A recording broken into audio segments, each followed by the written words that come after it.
Taste the Daily.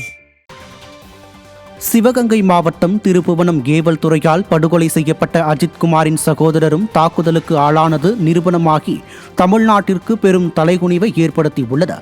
Madapuram Bhadrakaliamman கோயில் தற்காலிக காவலாளி அஜித்குமார் ஸ்டாலின் அரசின் ஏவல் துறையால் கடும் சித்திரவதைக்கு ஆளாகி படுகொலை செய்யப்பட்டார். நாட்டையே உலுக்கிய இந்த சம்பவத்தில் அவரது சகோதரர் நவீனும் ஏவல் துறையின் கொடுமைக்கு தப்பவில்லை.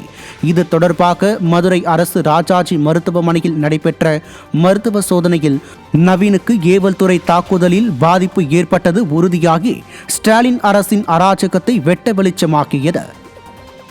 அவனுக்கு இந்த எல்லாச்சும் அந்த விசாரணைக்கு போனப்போ காலில் அடிச்சிருப்பாங்க போல். அது 2-3 நாளாகவே வலி இருக்குது அப்படி மாமான்னு சொல்லிக்கிட்டு இருந்தேன். அப்புறம் நேற்று போகலான்னு பார்த்தோம், போக முடியலை. அது இன்னைக்கு காலையில் அப்புறம் ஃபோன் பண்ணி மாமா எனக்கு ரொம்ப வலி இருக்குது அப்படின்னா, சரி இருந்தாலும் ஒரு இண்டிவிஜுவலாக போய் பார்த்துட்டு வந்துடுவோம். சும்மா ஓரலாக தான் போனோம் அவங்களும் பார்த்தாங்க. அரியலூர் மாவட்டம் ஜெயங்கொண்டம் அருகே 4 வயது பெண் குழந்தையை நபர் ஒருவர் பாலியல் வன்கொடுமை செய்த சம்பவம் பொதுமக்களிடையே அதிர்ச்சியை ஏற்படுத்தியுள்ளது. வேணாநல்லூர் கிராமத்தைச் சேர்ந்த தமிழ்ச்செல்வன் என்பவர் 4 வயது பெண் குழந்தையை பாலியல் வன்கொடுமை செய்துள்ளார்.